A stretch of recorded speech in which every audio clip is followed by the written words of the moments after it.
उधर माधव की स्त्री मालती उस दिन जल्दी जल्दी लकड़ी काट कर पानी लाई, फिर भोजन बनाया, बच्चों को खिलाया, आप खाया। पति के लिए भोजन अलग रखकर कुर्ते में टाका लगाते हुए ये विचार करने लगे कि ऐसा ना हो बनिया मेरे पति को ठग ले। ये बड़ा सीधा है, किसी से छल नहीं करता, बालक भी उसे फंसा सकते हैं। 8 रुपये बहुत होते हैं, इतने रुपए में तो अच्छे वस्त्र मिल सकते हैं। पिछली सर्दी किस कष्ट से कटी, जाते समय उसे देर हो गई थी, फिर भी इतनी देर तो नहीं हुई कि अब तक तो उसे आ जाना चाहिए था। इतने में बाहर से आहट हुई। तो हाँ जी, नमस्कार, मैं नीति एक बार फिर से स्वागत करती हूँ आप सबका आपके अपने चैनल स्टोरी विद नीति में। और आशा करती हूँ कि आप सब जहाँ होंगे स्वस्थ होंगे, सुरक्षित होंगे।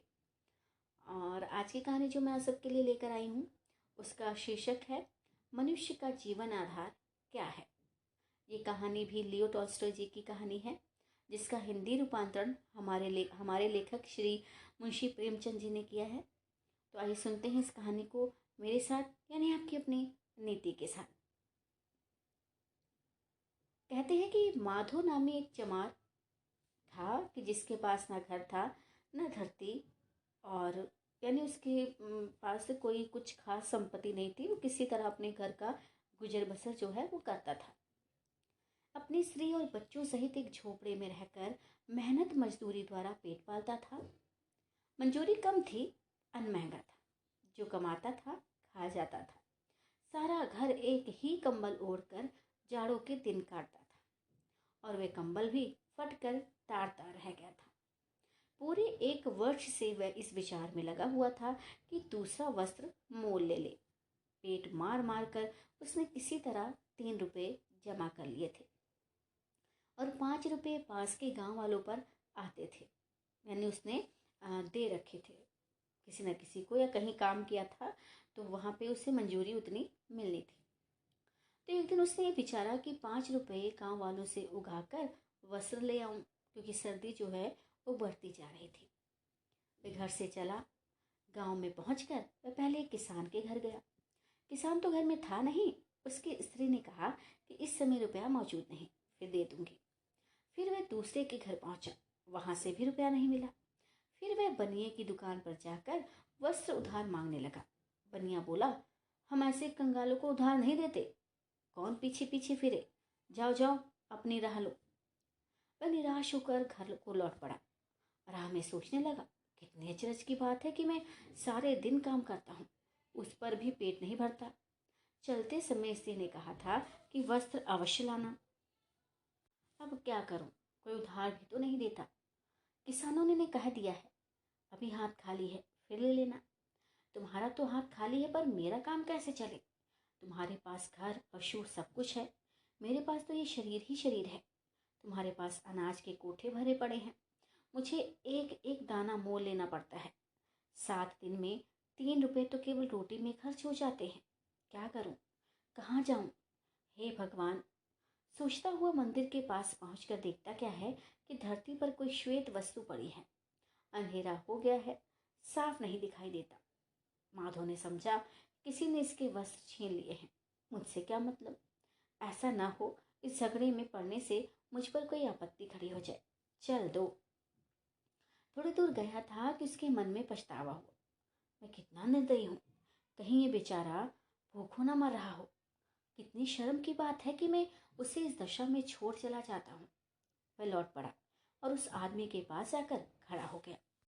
पास पहुंचकर माधव ने देखा कि वह मनुष्य भला चंगा जवान है, केवल शीत से दुखी हो रहा है।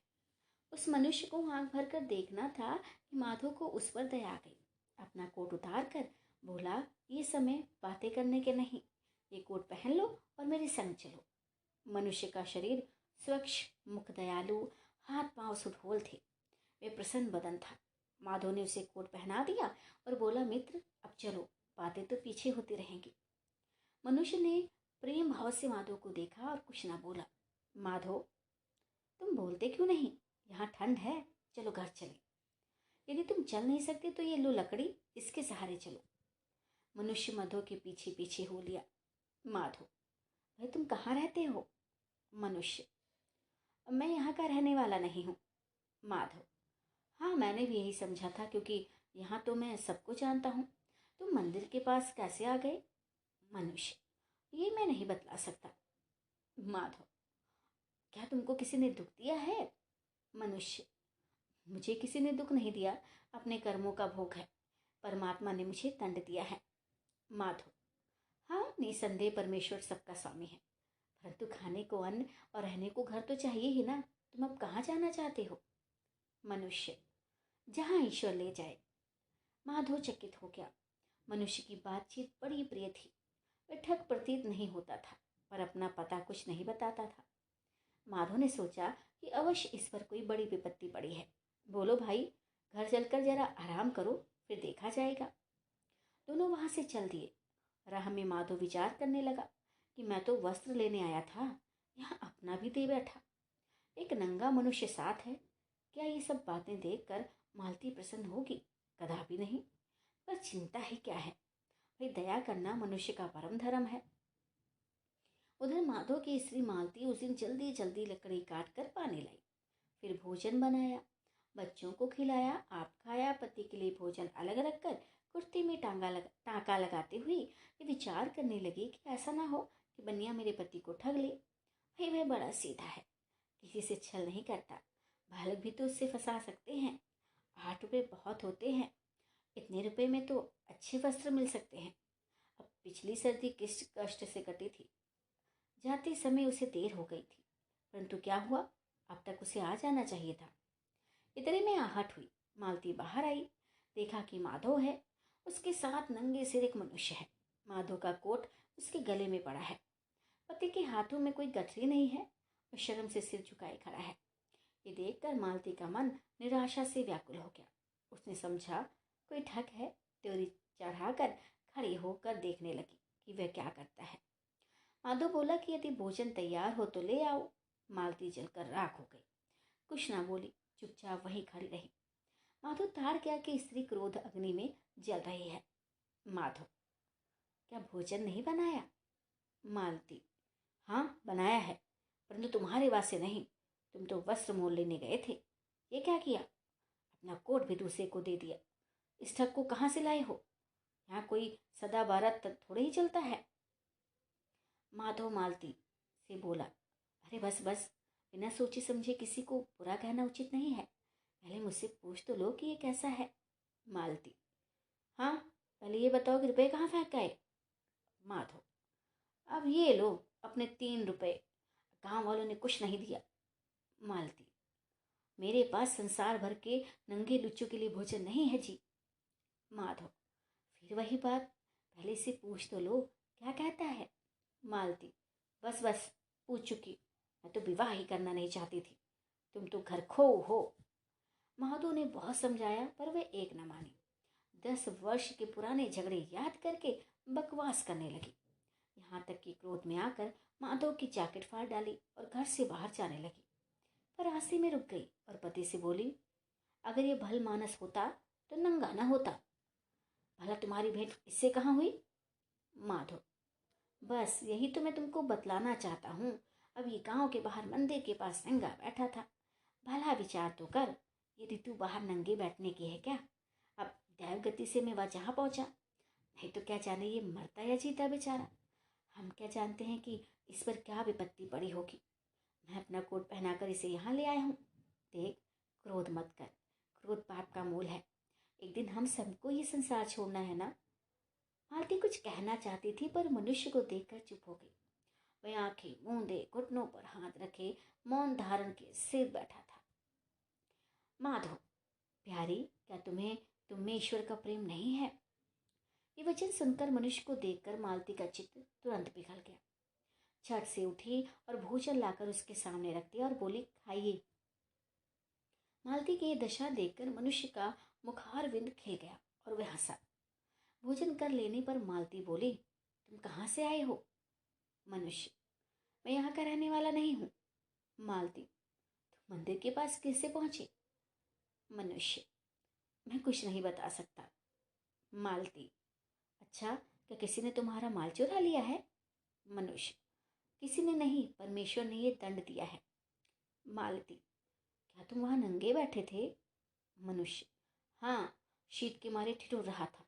माधो ने देखकर दया की, कोट पहनाकर मुझे यहाँ ले आया। तुमने तरस खाकर मुझे भोजन खिला दिया। भगवान तुम दोनों का भला करे। मालती ने एक कुर्ता और दे दिया। और रात को जब वे अपने पति के पास जाकर लेटी तो ये बातें करने लगी। सुनते हो? माधो: हाँ। मालती: अन्न तो चुक गया, कल भोजन कहाँ से करेंगे? शायद पड़ोसिन से मांगना पड़े। माधो: जिएंगे तो अन्न भी कहीं से मिल जाएगा। मालती: वह मनुष्य अच्छा आदमी मालूम होता है, अपना पता क्यों नहीं बतलाता भला? माधो: अब मैं क्या जानूं, कोई तो कारण होगा। मालती: हम औरों को तो देते हैं पर हमको कोई नहीं देता जी। माधो ने इसका कुछ उत्तर नहीं दिया, मुंह फेर कर सो गया। प्रातः काल हो गई। माधो जागा, बच्चे भी सोए पड़े थे। मालती पड़ोसिन से अन्न मांगने गई थी। अजनबी मनुष्य भूमि पर बैठा आकाश की ओर देख रहा था, परंतु उसका मुख अप्रसन्न था। माधो: मित्र, पेट रोटी मांगता है, शरीर वस्त्र मांगता है, अतएव काम करना तो आवश्यक है। क्या तुम कोई काम जानते हो? मनुष्य: मैं कोई काम नहीं जानता। माधो: अभ्यास बड़ी वस्तु है, मनुष्य यदि चाहे तो सब कुछ सीख सकता है। मनुष्य: मैं सीखने को तैयार हूँ, आप सिखा दीजिए। माधो: तुम्हारा नाम क्या है? मनुष्य: मैकू। माधो: भाई मैकू, यदि तुम अपना हाल सुनाना नहीं चाहते तो ना सुनाओ, परंतु कुछ काम अवश्य करो। जूते बनाना सीख लो और यहीं रहो। मैकू: बहुत अच्छा। अब माधो ने मैकू को सूत बांटना, उस पर मोम चढ़ाना, जूते सीना आदि काम सिखाना शुरू कर दिया। मैकू 3 दिन में ही ऐसे जूते बनाने लगा मानो सदा से चमार का ही काम करता रहा हो। वह घर से बाहर नहीं निकलता था, बोलता भी बहुत कम था। अब तक वह केवल एक बार उस समय हंसा था जब मालती ने उसे भोजन कराया था, फिर वह कभी नहीं हंसा। धीरे धीरे 1 वर्ष बीत गया। चारों ओर धूम मच गई कि माधो का नौकर मैकू जैसे पक्के मजबूत जूते बनाता है, दूसरा कोई नहीं बना सकता। माधो के पास बहुत काम आने लगा और उसकी आमदनी बहुत बढ़ गई। एक दिन माधो और मैकू बैठे काम कर रहे थे कि एक गाड़ी आई। उसमें से एक धनी पुरुष उतरकर झोपड़े के पास आया। मालती ने झट से किवाड़ खोल दिए, वह भीतर आ गया। माधो ने उठकर प्रणाम किया। उसने ऐसा सुंदर पुरुष पहले कभी नहीं देखा था। वह स्वयं दुबला था, मैकू और भी दुबला, और मालती तो हड्डियों का पिंजरा थी। ये पुरुष तो किसी दूसरे ही लोक का वासी जान पड़ता था। लाल मुंह, चौड़ी छाती, तनी हुई गर्दन, मानो सारा शरीर लोहे में ला हुआ है। पुरुष: तुम में उस्ताद कौन है? माधो: हुजूर मैं। पुरुष: ये चमड़ा तुमने कहीं देखा है? देखते हो ये चमड़ा? माधो: हाँ हुजूर। पुरुष: तुम जानते हो ये किस जात का चमड़ा है? माधो: महाराज ये चमड़ा बहुत अच्छा है। पुरुष: अच्छा, मूर्ख कहीं का, तुमने शायद ऐसा चमड़ा कभी नहीं देखा होगा। ये जर्मन देश का चमड़ा है, इसका मूल्य 20 रुपये है। माधो: भला महाराज, ऐसा चमड़ा मैं कहाँ से देख सकता था? पुरुष: अच्छा, तुम इसका बूट बना सकते हो? माधो: हाँ हुजूर, बना सकता हूँ।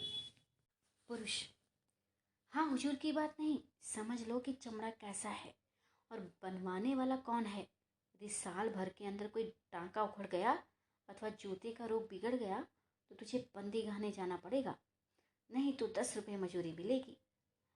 माधो ने मैकू की ओर कनखियों से देखकर धीरे से पूछा कि काम ले लूं? उसने कहा, हाँ ले लो। माधो नाप लेने लगा।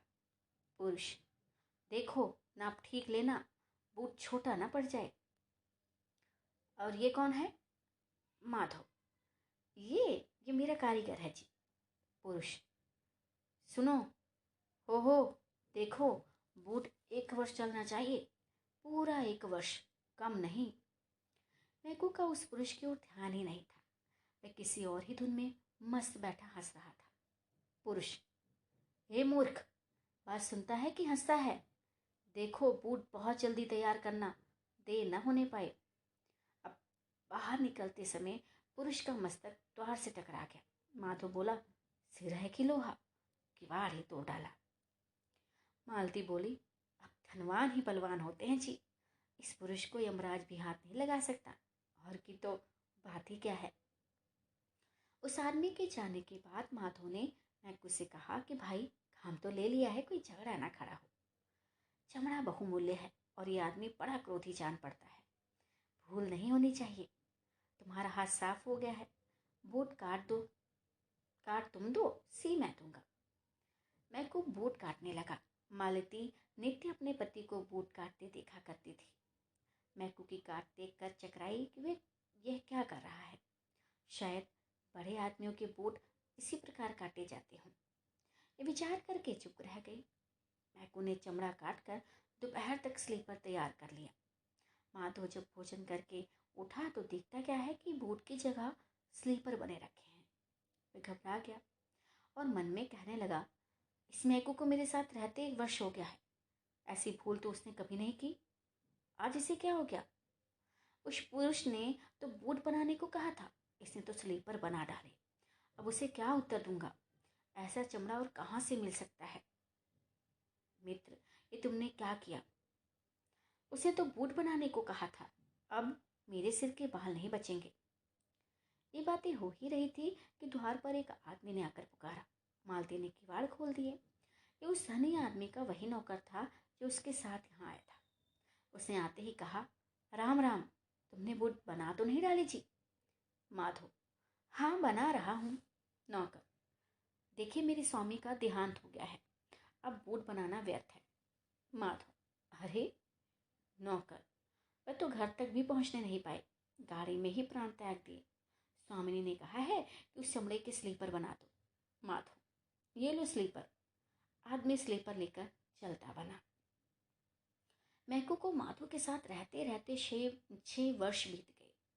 अब तक वह केवल 2 बार हंसा था, नहीं तो चुपचाप बैठा अपना काम किए जाता था।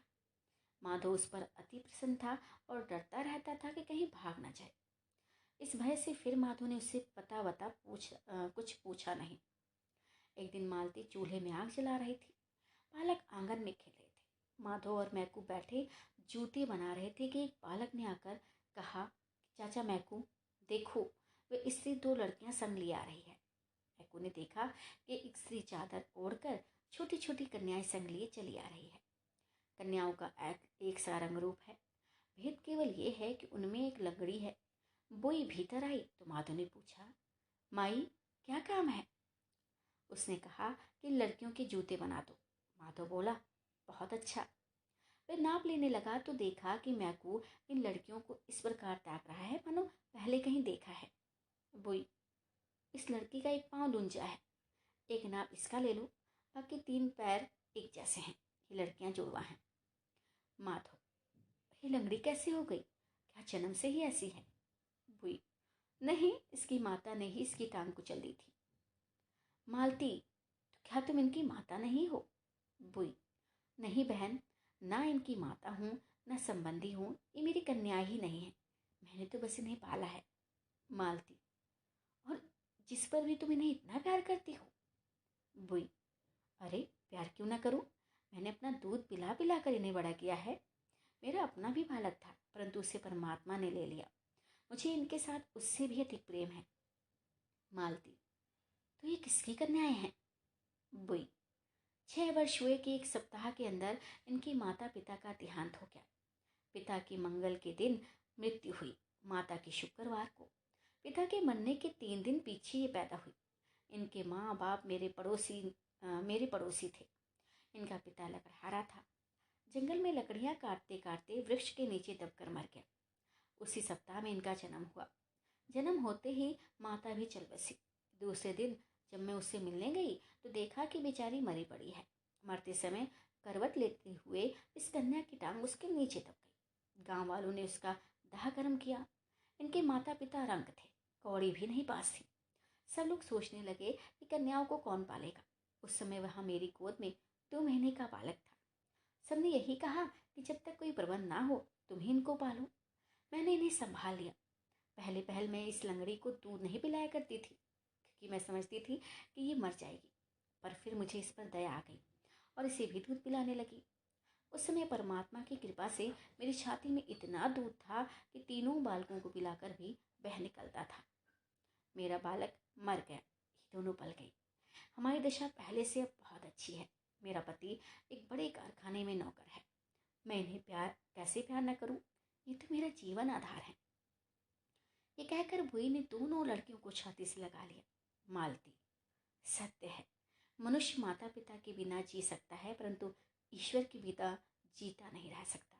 ये बातें हो रही थी कि सारा झोपड़ा प्रकाशित हो गया। सबने देखा कि मैकू कोने में बैठ हंस रहा है। बुई लड़कियों को लेकर बाहर चली गई तो मैकू ने उठकर माधो और मालती को प्रणाम किया और बोला कि स्वामी, अब मैं विदा होता हूँ। परमात्मा ने मुझ पर दया की, यदि कोई भूल चूक हुई हो तो क्षमा करना। माधो और मालती ने देखा कि मैकू का शरीर तेजोमय हो रहा है। माधव दंडवत करके बोला कि मैं जान गया कि तुम साधारण मनुष्य नहीं। अब मैं तुम्हें नहीं रख सकता, ना कुछ पूछ सकता हूँ। केवल ये बता दो कि जब मैं तुम्हें अपने घर लाया था तुम बहुत उदास थे। जब मेरी स्त्री ने तुम्हें भोजन दिया तो तुम हंसे। जब वह धनी आदमी बूट बनवाने आया था तब तुम हंसे थे। आज लड़कियों के संग बुई आई तब तुम हंसे। ये क्या भेद है? तुम्हारे मुख पर इतना तेज क्यों है? मैकू, तेज का कारण तो ये है कि परमात्मा ने मुझ पर दया की है। मैं अपने कर्मों का फल भोग चुका हूँ। ईश्वर ने 3 बातों को समझाने के लिए मुझे इस मृतलोक में भेजा था। तीनों बातें समझ गया, इसलिए मैं 3 बार हंसा। पहली बार जब तुम्हारी स्त्री ने मुझे भोजन दिया, दूसरी बार धनी पुरुष के आने पर, तीसरी बार आज बुई की बात सुनकर।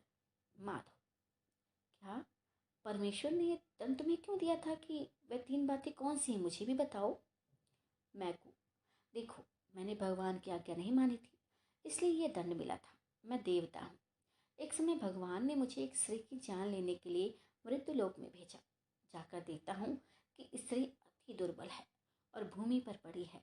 पास तुरंत की जन्मी 2 जुड़वा लड़कियां रो रही हैं। मुझे यमराज का दूत जानकर वह बोली, मेरा पति वृक्ष के नीचे दबकर मर गया है। मेरे ना बहन है ना माता। इन लड़कियों का कौन पालन करेगा? मेरी जान ना निकाल, मुझे इन्हें पाल लेने दे। बालक माता पिता बिना पल नहीं सकता। मुझे उसकी बातों पर दया आ गई। यमराज के पास लौटकर मैंने निवेदन किया कि महाराज, मुझे स्त्री की बातें सुनकर दया आ गई। उसकी जुड़वा लड़कियों को पालने वाला कोई नहीं था, इसलिए मैंने उसकी जान नहीं निकाली, क्योंकि बालक माता पिता के बिना पल नहीं सकता। यमराज बोले, जाओ अभी उसकी जान निकाल लो, और जब तक ये 3 बातें न जान लोगे कि मनुष्य में क्या रहता है, मनुष्य को क्या नहीं मिलता, मनुष्य का जीवन आधार क्या है, तब तक तुम स्वर्ग में नहीं आने पाओगे। मैंने मृत्यु लोक में आकर स्त्री की जान निकाल ली। मरते समय करवट लेते हुए उसने एक लड़की की टांग कुचल दी। मैं स्वर्ग को उड़ा, परंतु आंधी आई और मेरे पंख उखड़ गए और मैं मंदिर के पास आ गिरा। अब माधव और मालती समझ गए कि मैकू कौन है। दोनों बड़े प्रसन्न हुए कि अहो भाग्य, हमने देवता के दर्शन किए। मैकू ने फिर कहा कि जब तक मनुष्य शरीर धारण नहीं किया था, मैं शीत और गर्मी और भूख प्यास का कष्ट नहीं जानता था, परंतु मृत्यु लोक में आने पर प्रकट हो गया कि दुख क्या वस्तु है। मैं भूख और जाड़े का मारा मंदिर में घुसना चाहता था, लेकिन मंदिर बंद था। मैं हवा की आड़ में सड़क पर बैठ गया। संध्या समय एक मनुष्य आता दिखाई दिया। मृत्यु लोक में जन्म लेने पर यह पहला मनुष्य था जो मैंने देखा था। उसका मुख ऐसा भयंकर था कि मैंने नेत्र मूंद लिए, उसकी ओर ना देख सका। वह मनुष्य ये कह रहा था कि स्त्री पुत्रों का पालन पोषण किस भांति करे, वस्त्र कहाँ से लाए इत्यादि। मैंने विचारा, देखो, मैं तो भूख और शीत से मर रहा हूँ, ये अपना ही रोना रो रहा है, मेरी कुछ सहायता ही नहीं करता। वह पास से निकल गया। मैं निराश हो गया। इतने में मेरे पास लौट आया। अब दया के कारण उसका मुख सुंदर दिखने लगा। माधो, वह मनुष्य तुम थे। जब तुम मुझे घर लाए, मालती का मुख तुमसे भयंकर था, क्योंकि इसमें दया का लेश मात्र नहीं था। परंतु जब वह दयालु होकर भोजन लाई तो उसके मुख की कठोरता जाती रही। तब मैंने समझा कि मनुष्य में तत्व वस्तु प्रेम है, इसलिए पहली बार हंसा। 1 वर्ष पीछे वह धनी मनुष्य बूट बनवाने आया। उसे देखकर मैं इस कारण हंसा कि बूट तो 1 वर्ष के लिए बनवाता है और ये नहीं जानता कि संध्या होने से पहले ही मर जाएगा। तब दूसरी बात का ज्ञान हुआ कि मनुष्य जो चाहता है सो नहीं मिलता, और मैं दूसरी बार हंसा। 6 वर्ष पीछे आज ये बुई आई तो मुझे निश्चय हो गया कि सबका जीवन आधार परमात्मा है, दूसरा कोई नहीं। इसलिए तीसरी बार हंसा। मेरे को प्रकाश स्वरूप हो रहा था, उस पर आंख नहीं जमती थी। वह फिर कहने लगा, देखो, प्राणी मात्र प्रेम द्वारा जीते हैं, केवल पोषण से कोई नहीं जी सकता। वह स्त्री क्या जानती थी कि उसकी लड़कियों को कौन पालेगा? वह धनी पुरुष क्या जानता था कि गाड़ी में ही मर जाऊंगा? घर पहुंचना कहाँ? कौन जानता था कि कल क्या होगा? कपड़े की जरूरत होगी कि कफन की? मनुष्य शरीर में मैं केवल इस कारण जीता बचा कि तुमने और तुम्हारी स्त्री ने मुझसे प्रेम किया। अनाथ लड़कियां इस कारण पली कि एक बुई ने परमेश्वर होकर उन्हें दूध पिलाया। मतलब ये है कि प्राणी केवल अपने जतन से नहीं जी सकते, प्रेम ही उन्हें जिलाता है। पहले मैं समझता था कि जीवों का धर्म केवल जीना है, परंतु अब निश्चय हुआ कि धर्म केवल जीना नहीं, किंतु प्रेम भाव से जीना है। इसी कारण परमात्मा किसी को ये नहीं बतलाता कि तुम्हें क्या चाहिए, बल्कि हर एक को यही बतलाता है कि सबके लिए क्या चाहिए। वह चाहता है कि प्राणी मात्र प्रेम से मिले रहें। मुझे विश्वास हो गया कि प्राणों का आधार प्रेम है। प्रेमी पुरुष परमात्मा में और परमात्मा प्रेमी पुरुष में सदैव निवास करते हैं। कुल मिलाकर सारांश ये है कि प्रेम और परमेश्वर में कोई भेद नहीं। ये कहकर देवता स्वर्गलोक को चला गया। अनुवाद मुंशी प्रेमचंद जी। समाप्त। कहानी आपको कैसी लगी ज़रूर बताइएगा, और अगर कहानी आपको अच्छी लगी तो मेरे चैनल को सब्सक्राइब जरूर कर लें, ताकि मैं ऐसे ही नई नई कहानियाँ आप सबके लिए लेकर आती रहूँ। तो तब तक के लिए सबको नमस्ते, सबको प्रणाम, जब तक कि मेरी नई वीडियो नई कहानी नहीं आ जाती।